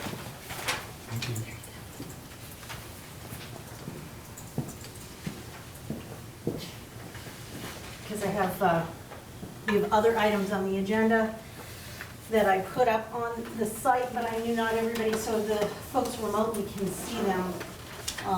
But we have other agenda items coming up that I wanted you to have that information Yep. as we discuss them. Okay, so at this point, we'll move on to, let's see where am I? Teacher contracts, can't talk to me. Seeking a motion to authorize the board chair to sign teacher contracts. Or vice chair. Or vice chair. I thought it was like interest. I thought you could do Well, I think that's just what, there's one he can't do, and that's his wife. He can do his mother's. I'm not saying you should, I'm not saying Julie supports that. there's not, and there, and there, there's It's no only if I need. can't sign the contracts, I'm right here, so.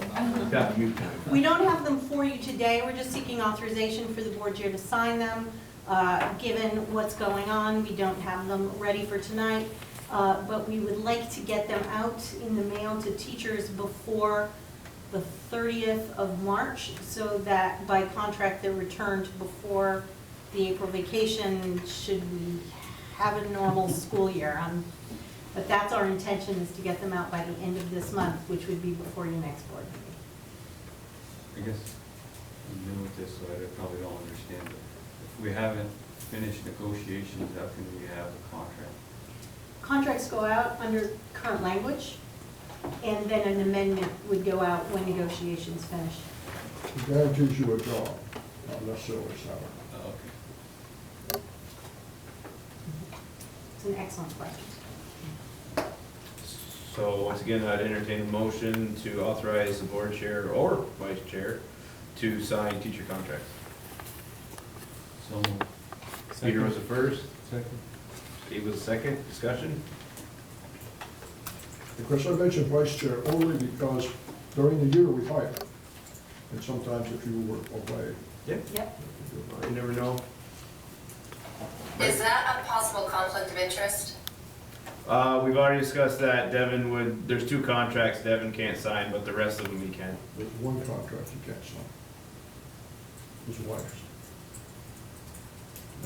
His mom's is kind of a gray area. It would have, to be technically a conflict of interest, it would have to be personally enriching to Devin himself. So that's pretty gray. I would say I'm not that arguing, in, but I experienced this once. And our legal opinion back there 25 years ago was, he's not getting any direct gain from his mother's salary, correct.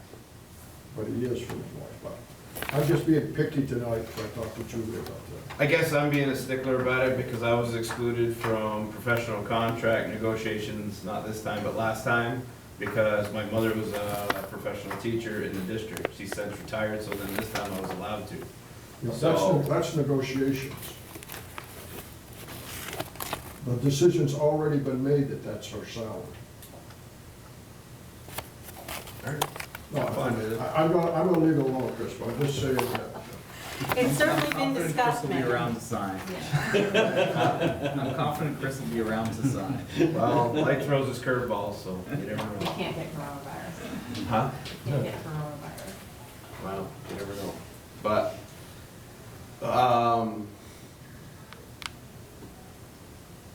it does bring up a good point, though. What happens if something does happen to me and, his wife's contract needs to be signed? How's that work? Well, let's get them printed as soon as practical so that we don't have to face that. I would imagine if something like that were to happen, the board would come together and make a motion asking the clerk to do it. So there is an end around, there is a way to The do clerk, it. I believe, the Secretary of State would tell you this, the clerk would sign, Okay, so, if we have. are we ready to vote? Okay, all those in favor of authorizing the board chair and vice chair to sign teacher contracts, if I was saying aye? Aye. Opposed?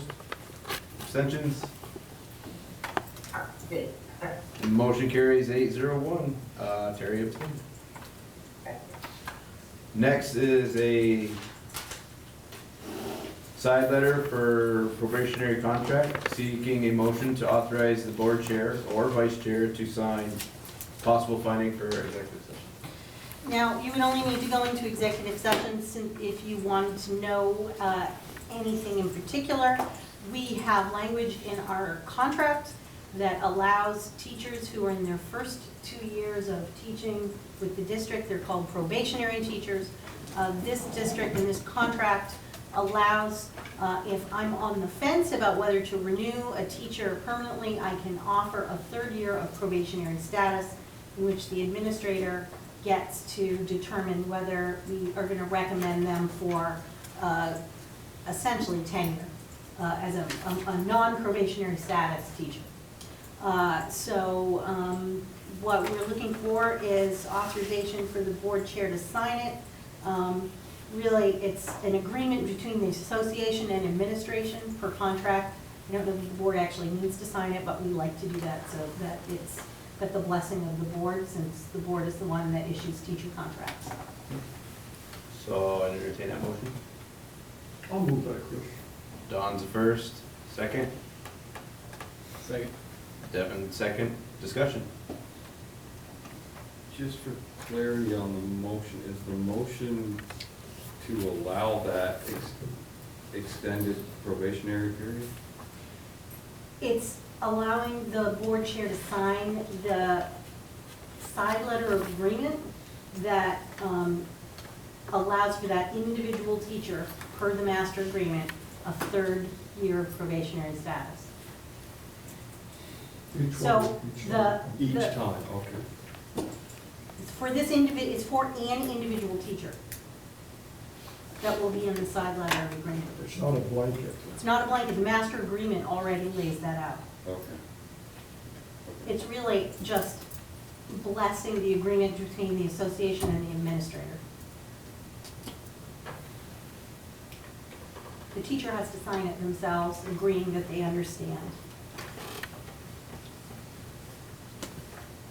Any other discussion or questions? Hearing none, all those in favor of allowing, authorizing the board chair or vice chair to sign the side letter for probationary contract, signify by saying aye.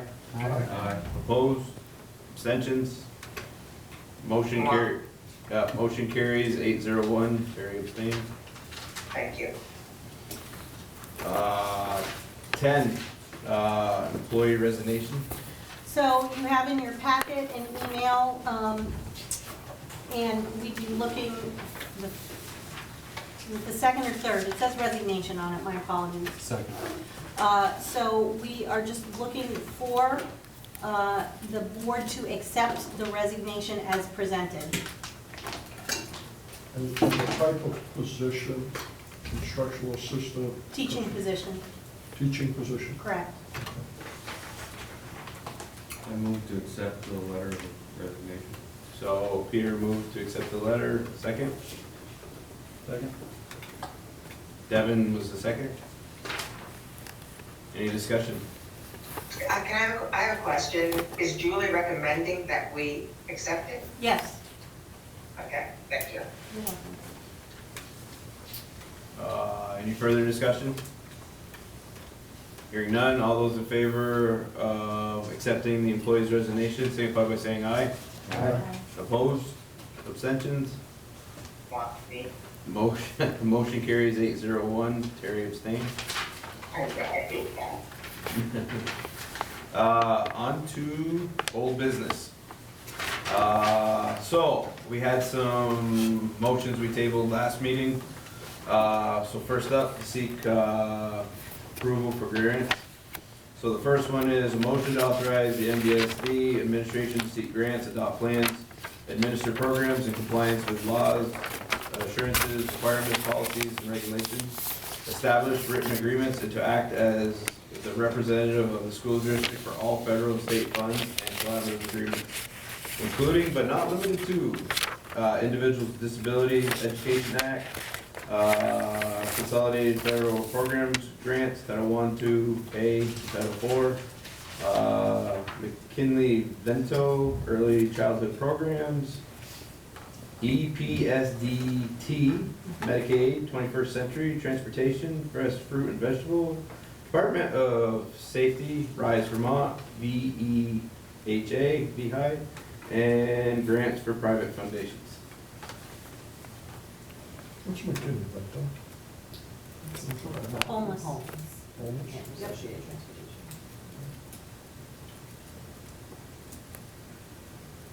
We actually received more than, we received extra McKinney-Vento funds this year after applying for the Yeah, that came additional along funding. about 20 years ago. It's, you keep sleeping on cars, you have to give them, they can go wherever they want. can't support that. I'll make the motion, Chris. Devin was the first, second. Peter was the second. Discussion? Hearing none, all those in favor of authorizing the administration to seek grants, signify by saying aye. Aye. Opposed? Motion abstentions? Motion carries 801. Terry abstained. Next up is to authorize the board chair or vice chair, if the chair is not available, to sign federal grants as needed. I'll make that motion. Don was the first, second. I'll second. Steve was second. Discussion? Hearing none, all those in favor of authorizing the board chair or vice chair, if chair is not available, to sign federal grants as needed, signify by saying aye. Aye. Opposed? Abstentions? Motion carries 801. Next up is revisit of the board meeting time discussion. We had originally discussed starting at 6 instead of 6:30, and then the vote ended up being, I believe, 5 to 2, so we decided to revisit, or move it back to 6:30, and so we're revisiting it now, especially now that we have everyone here to weigh in on it. I would welcome 6 o'clock. I want to stay with my position that it's an inconvenience for some board members to be at 6 o'clock. As good as it would be for me, I have to be respectful because I think it's going to be inconvenient for you. Don, can you speak up? Certainly. I said I'm going to stay with my position of last month, that because it is inconvenient for some of our board members to meet at 6 o'clock, or could be inconvenient, I'm going to stay, my position is to stay with the 6:30. May I say something? Yes. I'm agreeing with Don in terms of if it only works for some. I'm also thinking that the issue really isn't when we start, it's when we end. And I know that we just talked about what kinds of things we should be discussing, and that we're gonna get clearer on that, because I don't think we need to go as late as we do. I think a combination of things happen. I think you do a great job of facilitating it, Chris. I just think sometimes there's too much on the agenda for us to even, I don't know what, because we don't have the time slots by it. There's so much we need to do, but maybe if we get clear about how long it really is gonna take, and that way it won't be so much about when we leave. I think that's really the problem. That's a challenge because when we put together the agendas, we keep them, I don't want to say light, but there's a lot of discussion around what to put in them to try to keep them so that we end at a reasonable time. But at the same time, there is a lot to go over. I think the longer we're a merged district, the smoother things will get, and we can probably get a little more routine. There's a lot of policy right now, so that takes a lot of time. I agree, that's something else that we need to discuss as a board on how we want to move forward with that. The retreat, maybe? Yes. It seems like planning for a retreat to really know Right. how to handle that. Yep. So as of right now, is the board's pleasure to keep our meetings at 6:30? I agree with Don and Terry that again, at 6 o'clock works for me, but I really feel strongly that we need to have 100%. Meeting time is important, and we want everybody here, so we need to find a time that works for everybody. And if 6:30 is that time, I'm certainly willing to stick with that. I think Jen was the one who brought this up originally, and hearing what Terry's saying about this being more about an ending time than a starting time, I think I agree with that, and I'm curious if, Jen, if that's, matching your reasoning for bringing it up.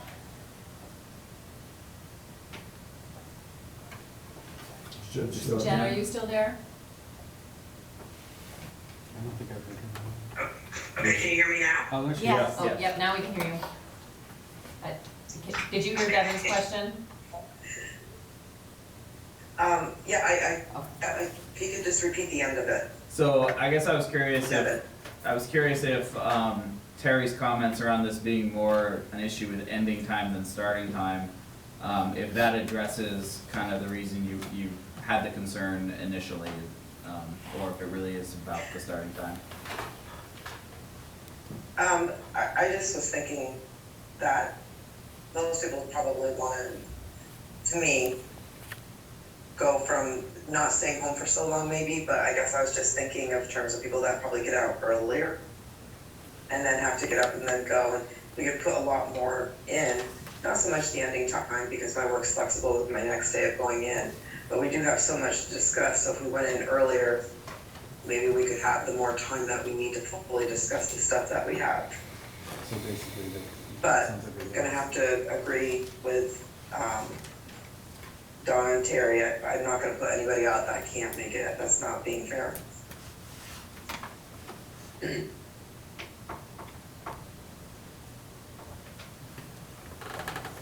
a motion that we keep our meetings at 6:30. Yeah, should we keep them at 6:30? I don't think we need a motion, because we're not changing our schedule. Only reason I brought it was because I thought the motion the last time was until we meet again, so I just wanted to confirm that. I thought it was a motion to put it back to 6:30. All right, we'll just do it, we'll make it quicker. So Peter put a motion forward to keep our meetings at 6:30. Second? I'll second. Don was the second. Any further discussion? Hearing none, all those in favor of keeping our start time for our meetings at 6:30, signify by saying aye. Aye. Opposed? Abstentions? Motion carries 8-0-1. Next up, revisit the members of our finance committee. Currently, we have Steve Scott, Devin, and Megan on our finance committee. Megan, I believe this is a hardship for you. Yeah, so, I think everybody knows I lost my job in November, and since then I've taken a position down at St. Michael's College, which requires me to be on campus, which means it's not nearly as easy as it was before for me to get to central office, at a reasonable time. So I don't wanna be the holdup of bills. Yep. So maybe Megan, to address your challenges and just the current environment with coronavirus. I'm sorry, I can't hear you, Devin. Sorry. Maybe just to address your challenges as well as our general, environment of trying to not move around so much in the community. Would the board be willing to allow for electronic approval of the bills? I don't know if that's temporary or permanent basis, but just a thought for the board to consider. There's a detail report that comes on top of all those bills, which give us a vendor and a description of all the items purchased. In addition to that, we currently get the stack of actual invoices. Would the board be okay with us approving that detailed list, knowing that if we did have questions, we could request particular invoices for review? That may help Megan with the traveling issues, and just, I think it would probably help us as well, Steve, just in terms of being able to get to the central office on a routine regular basis. it was Tuesday again. What hardship would that be for the business office? It works perfectly fine for the business office. I want the board to be comfortable that they have access to what they need to feel comfortable in what they're approving. So if there was something that needed to be pulled for backup based on that report, we could scan those. We just can't scan, that's a very small pile sometimes. Yeah, this is I actually brought part of the pile, because we'll save the rest for last time today, but next time, we can do that, we just can't pull everything apart and do the whole backup, but the report is fairly detailed.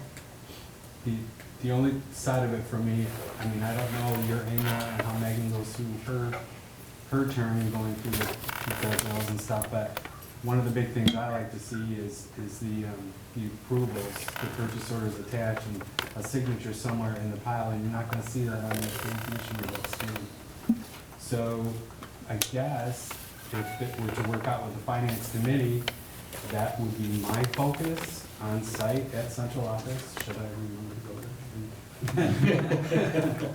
But, it's Tuesday, Well, I should know Tuesday. I have a suggestion, maybe. Let's use this unfortunate opportunity as a pilot plan.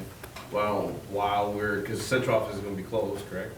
Not completely, we're closed tomorrow, we're gonna clean and, because people have the same situation of childcare and all of those in central office, or they have, people at high risk, so we are working on, and we have, more than 10 people there. So, we are working on rotation, and some people will be working remotely through this crisis, just like everything else. Well, my point to this is, why don't we try this electronic approval during this crisis, and we'll see how it works out with the finance committee. How do you feel about that, Megan? I will admit, I missed a lot of that. Electronic is what I gathered. Doing the approval of the bills electronically, doing it's called the summary sheet, correct? Close enough. Yeah, no, that sounds great. Basically, I have the summary sheet sent to you electronically. If you have questions, obviously you can look deep, send an email or make a phone call, look deeper that way.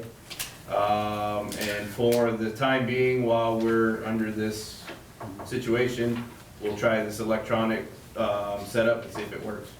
And the thing is, on the flip side of that, Megan and Devin, I really don't look at the summary sheet, I go right for the bills, because that, like, again, my focus is on the approval process. I see Dina's name on them, I see Pat Hartnett's or whatever, just somebody somewhere.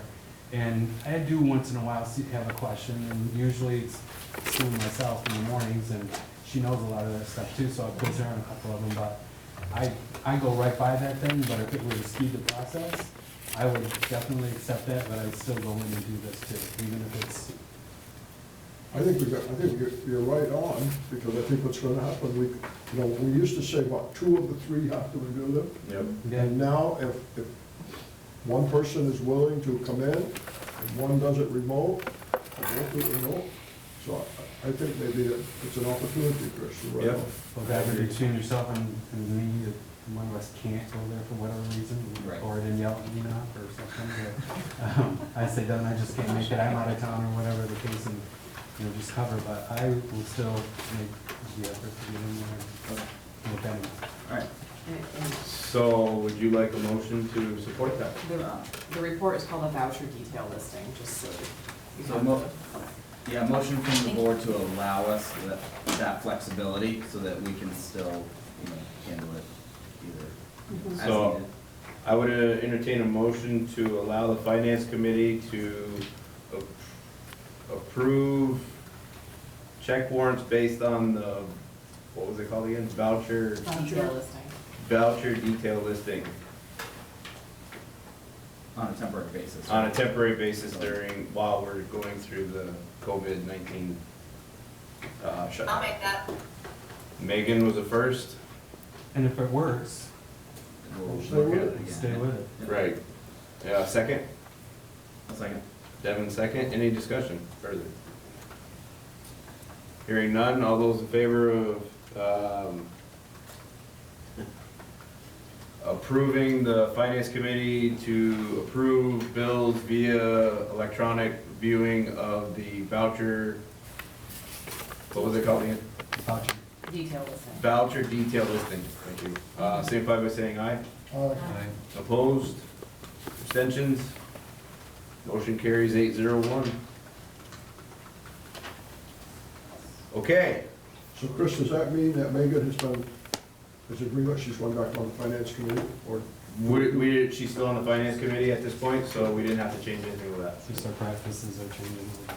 What? Just our practices are changing a little. We're gonna try something new. Okay, other business, this is more informational, at least the first one, waiting study. And I'd ask to put it on, but I would ask pass over it tonight. The legislature's not there, so they're doing no harm, we hope. But it is something we'll bring up because I think we need to be informed. In fact, I was going to bring you a newspaper article, but when Laura called me and told me about the agenda, I said, take it off, we don't have time for it, so. Well, it is also listed under our future agenda items, so we will keep that on our radar. So thank you, Don. Audit contract extension. Okay, first of all, I just wanted to make the board aware that the audits have been finalized, all the fiscal year 19 audits, so that was when we were all separate entities, Franklin Northwest, Franklin, Highgate, Sheldon, Swanton, and MVU. They've also all been submitted to the state as required. They actually, the deadline for that is 3/31, ours were in about a week ago. So I just wanted to share that. I have started a folder in the shared drive, an audit folder for you, where I will put those final drafts in case you would like to look through them. There's only 3 in there right now because I actually just ran out of time, but I will put the others in tomorrow. As far as the contract extension, I know there had been some talk about when we switched to RHR and then we were merging into MVSD because our current contractor is RHR and Smith & Company. There had been some discussion around going out to bid for this maybe more frequently. I would just ask that maybe perhaps we don't go out to bid this year. The end of our 3-year contract is over at the end of this year, and I would like to request that we extend that at least 1 more year, possibly 2, due to all the merger activity that we've had, taking $37 million worth of entities and separate entities and then merging it will create a lot of extra entries, journal entries, and just be a nightmare all in itself, plus the new chart of accounts and all of that at the same time. Obviously, the auditing firm would like to continue providing services for us. And also, it's taken us, to be honest with you, about 3 years to get used to this new auditing firm. They all do things a little bit differently. And so we finally are at a level with comfort with this company, and we're feeling pretty supported. They also recently hired an additional resource, which some of us are familiar with, which is Cindy Kamen Warren, who is not only a lawyer, but she also has tremendous school district and HR experience. Season's tickets to the Yankee game. I haven't seen that She used to yet. work for it.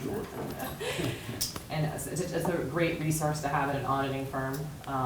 And so I asked him what the increase would be.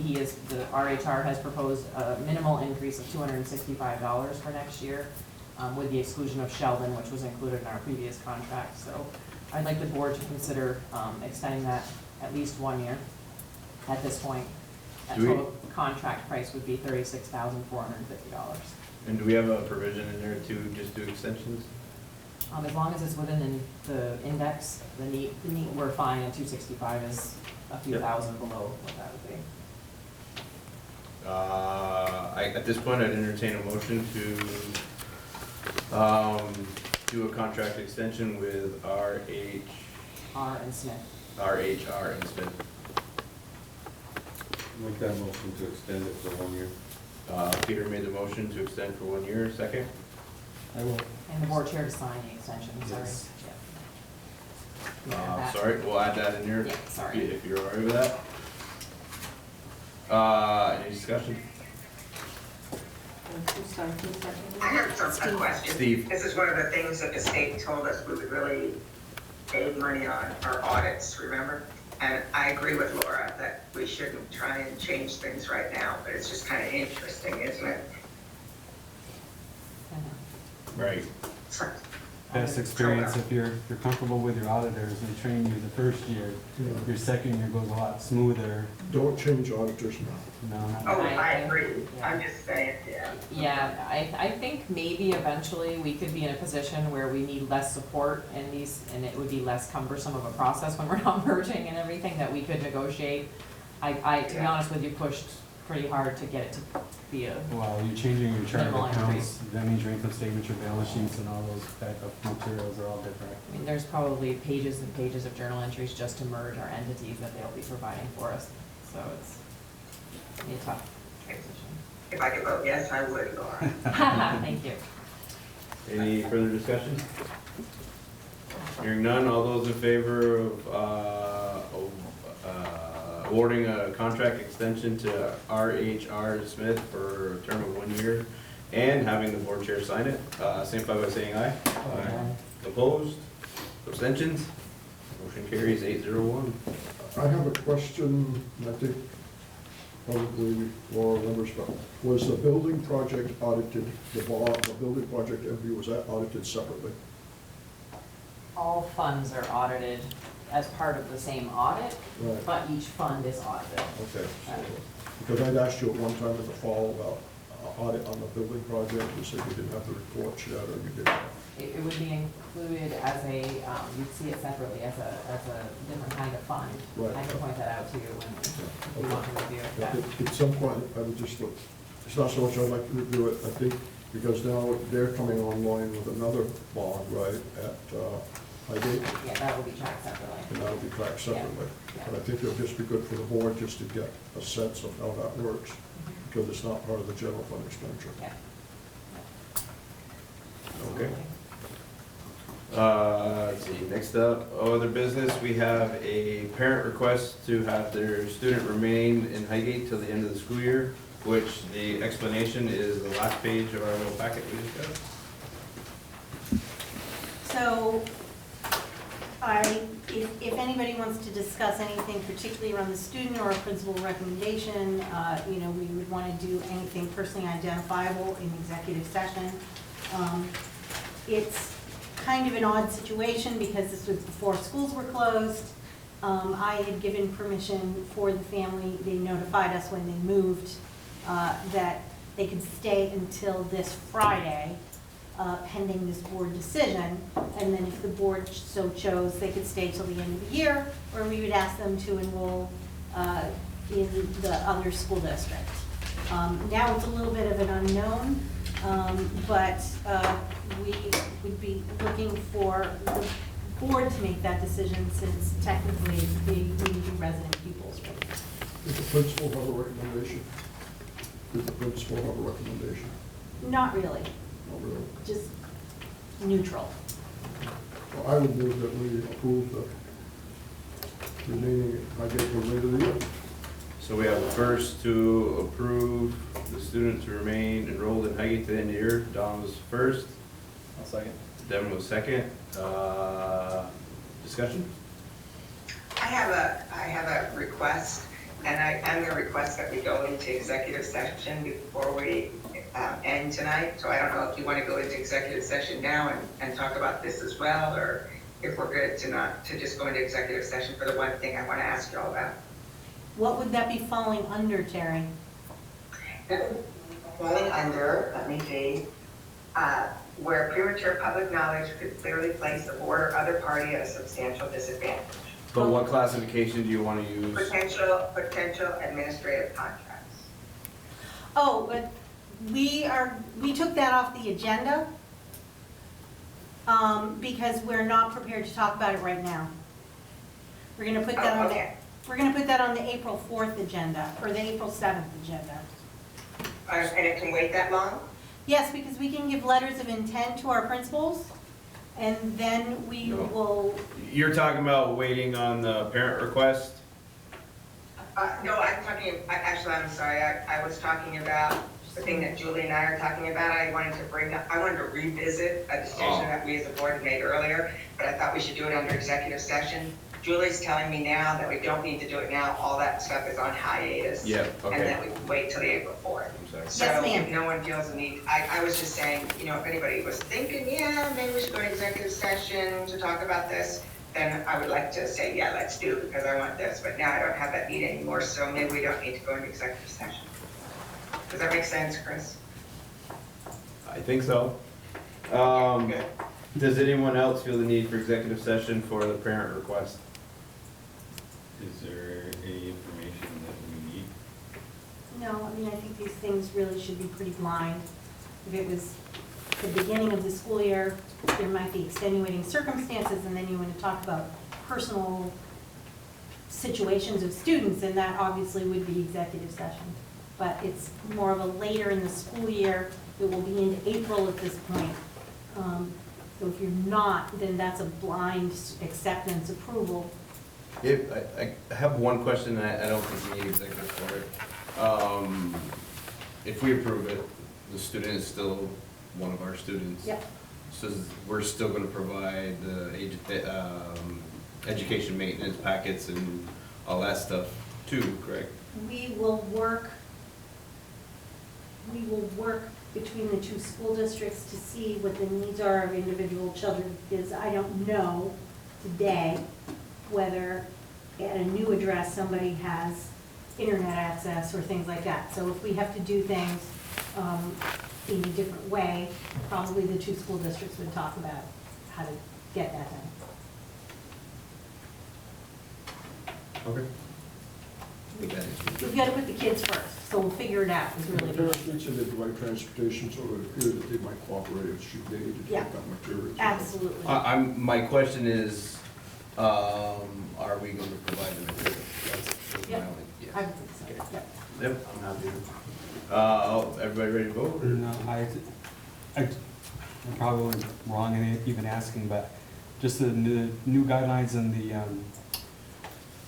we adopted not too long ago, new policies in regards to kids transferring back and forth. I'm sure that was looked at, I'm just following through. Yeah, we had a provision in the policy that, they could come to a board and request to finish out the school year. Okay, I haven't changed folders, so I was gonna look it up myself, but I just. If it was an inner school, like if they were going from Highgate to Swanton, then it's in the policy that they can stay in Highgate till the end of the year. Yeah, But this is Because they're going outside of our outside. 310. Yep. okay. And that's in statute, so people have that right to request of a board if you're moving from town outside of a school district.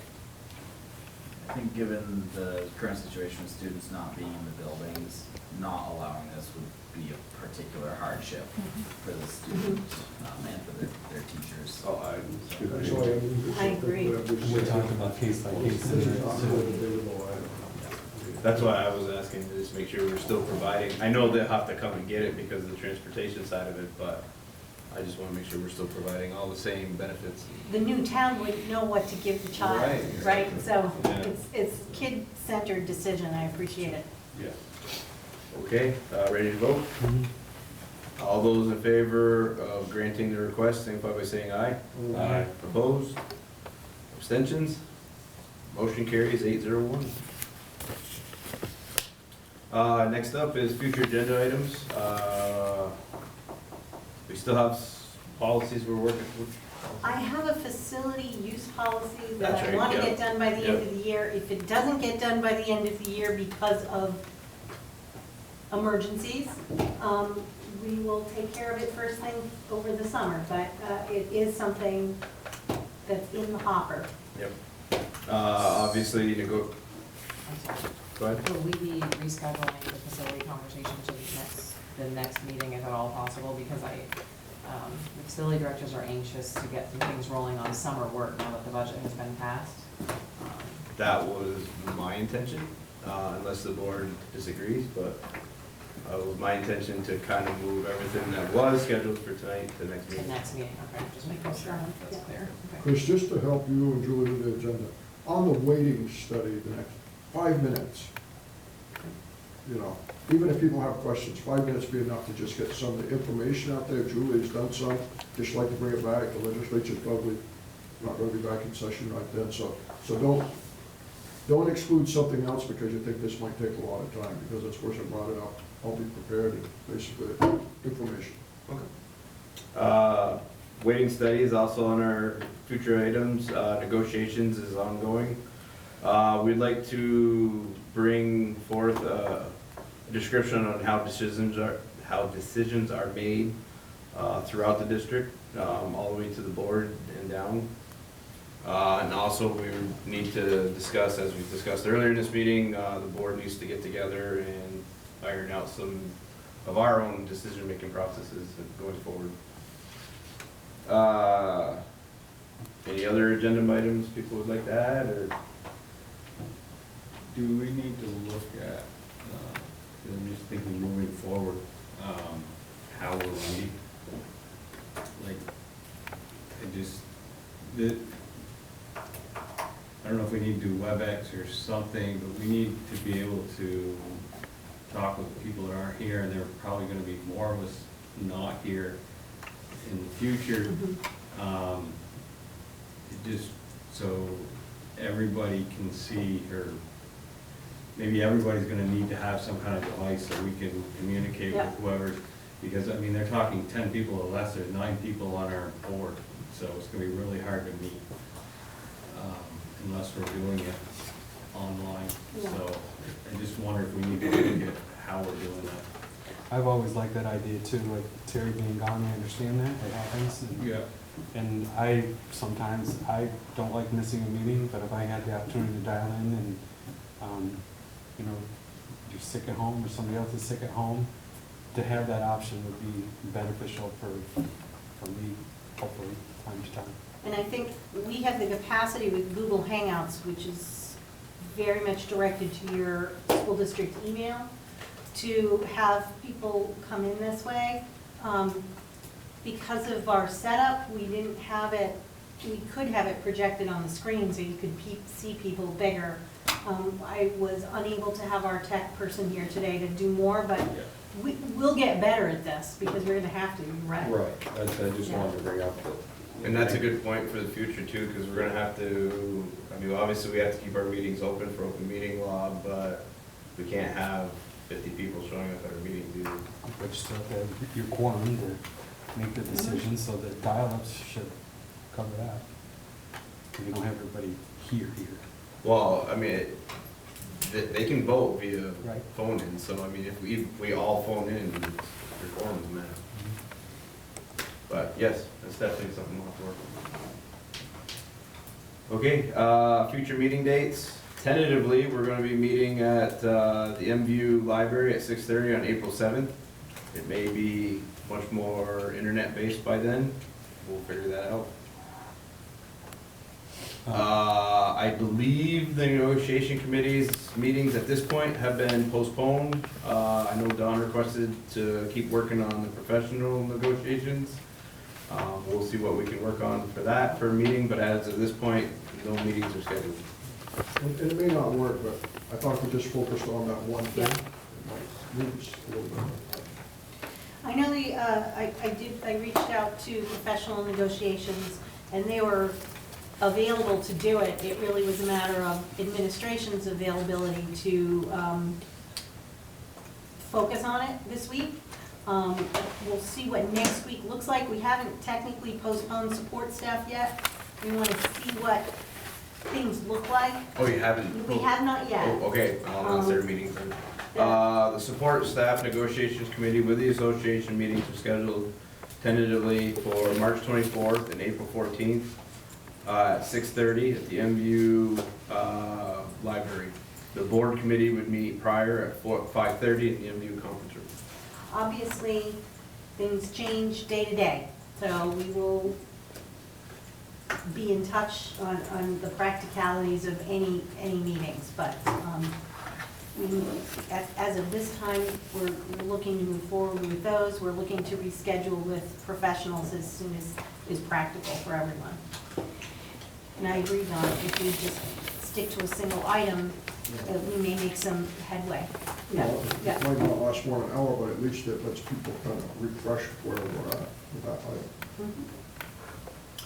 Okay, we no longer need executive session, correct? Before you leave the meeting dates, just throwing it out there, looking at the minutes of March 5th, we did change our regular meeting. It was scheduled for the 21st. During that break, we did move it to the 16th in Franklin. I Yeah, don't know if we're gonna hold it or. We have a meeting between then and now, and Okay. we'll re-announce Okay. at that next meeting. All right, something I thought. Anything else to add before I entertain a motion to adjourn? I would like to thank Pierrette. I think Pierrette was the one that did it. Remember last meeting, I asked for kind of a budget debriefing. I read the minutes, I was very pleased because it's there. It says we're gonna pick it up again in a few months as we do the next budget, so thank you, Pierrette.